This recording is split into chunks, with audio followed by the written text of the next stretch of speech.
Son, we live in a world that has walls, and those walls have to be guarded by men with guns. I have a greater responsibility than you can possibly fathom. Honor, code, loyalty. You want answers? I think I'm entitled. You want answers? I want the truth! You can't handle the truth!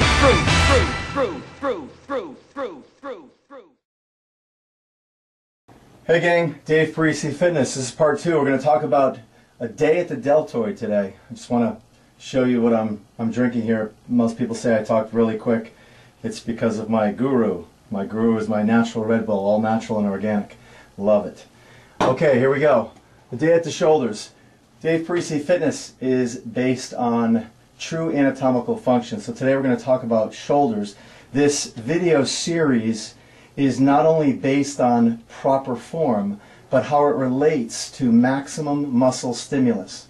So let's talk about scapulohumeral rhythm. What is it and what does it mean? You have to understand that where the humerus sits in the shoulder blade area, they have a rhythm with one another. So there's not much bony contact. So I want you to think about the scapulohumeral rhythm as a golf ball sitting in a golf tee. So it must maintain proper rhythm to get the most stimulus. So think of every exercise like a volume knob. Depending on how it's performed, will create the most stimulus in that region. So there's many teaching professionals out there that you see right here on YouTube and fitness magazines and anything that has to do with fitness equipment that will teach a motor skill, an exercise. I call it a crummy motor skill in most cases, that really make no sense. Not common sense, but nonsense and dysfunction. All these exercises lead to an injury. So here we are in the gym and fitness center, and we're doing overhead shoulder presses in an externally rotated position and wondering why our shoulders hurt, or doing a flat barbell bench press and wondering why we feel it more in the anterior shoulder girdle region than in the pec itself.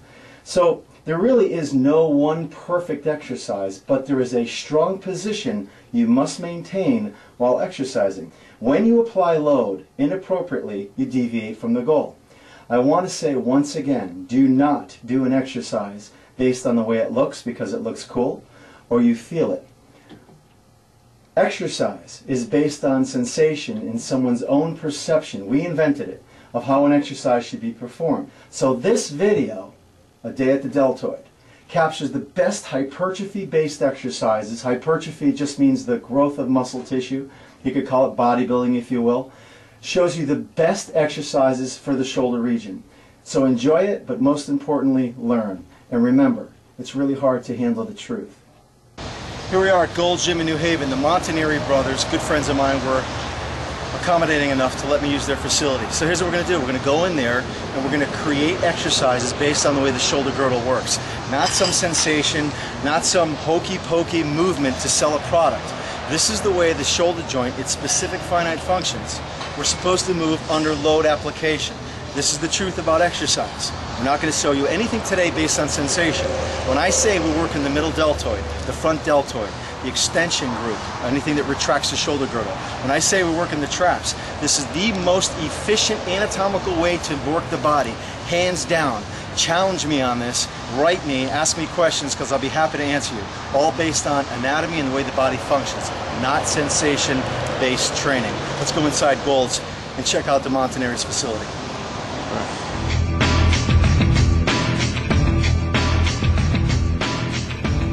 Alright, we're starting with the cable side raise. I want you to notice as the arm goes up, water runs down my arm. My wrist joint never exceeds past my shoulder joint. That's shoulder impingement syndrome. You don't want to go that far. Also, the goal or regional emphasis will decrease if I bring the cables up too high. The cables are away from my body, putting more emphasis away from the body. You got to step away from the cable, not against your body. Quarter turn out because the fibers of the medial delt run on a diagonal. It's really important to remember. It doesn't come from the side. So very slow and controlled rhythmic movements. I want you to notice my hand never goes up past my shoulder joint. That's as high as you want to go to work the medial deltoid. Another great exercise for the rear delts, shoulder retraction, concentrically, is just to lay down, become a fixator. I'm going to pull the cable straight down. I'm doing a rear delt move, acting as if there's an egg between my shoulder blades.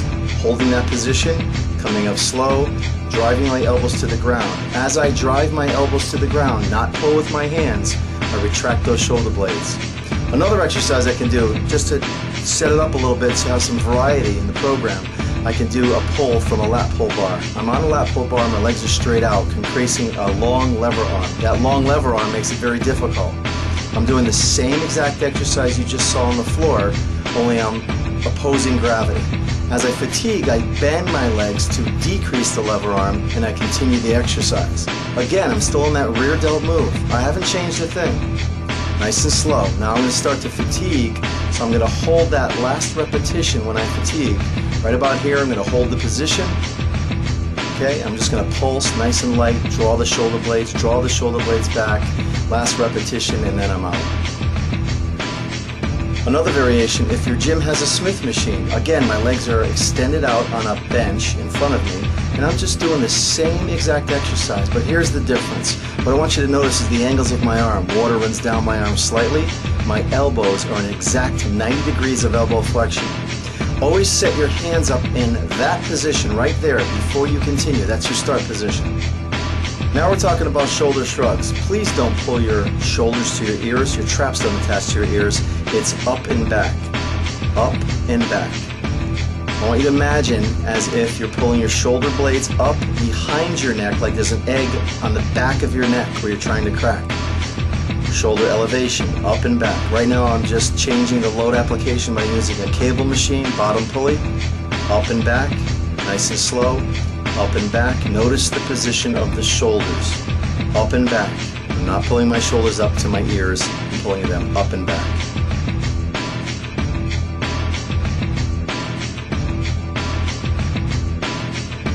Traditional, right back to the dumbbell, free motion. This will put the most regional emphasis in the shoulder girdle area by using the free weight and the dumbbell. Again, I'm pulling my shoulder girdle up and back as if there's an egg behind my neck, holding that position.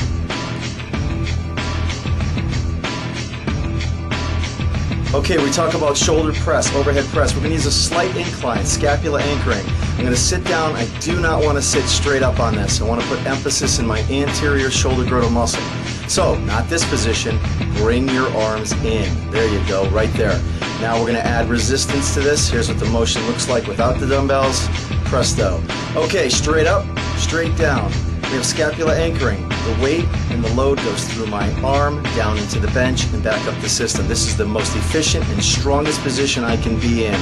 Now, notice, right here in this position, on the last repetition, my arms are close together. This is the position you need to be in.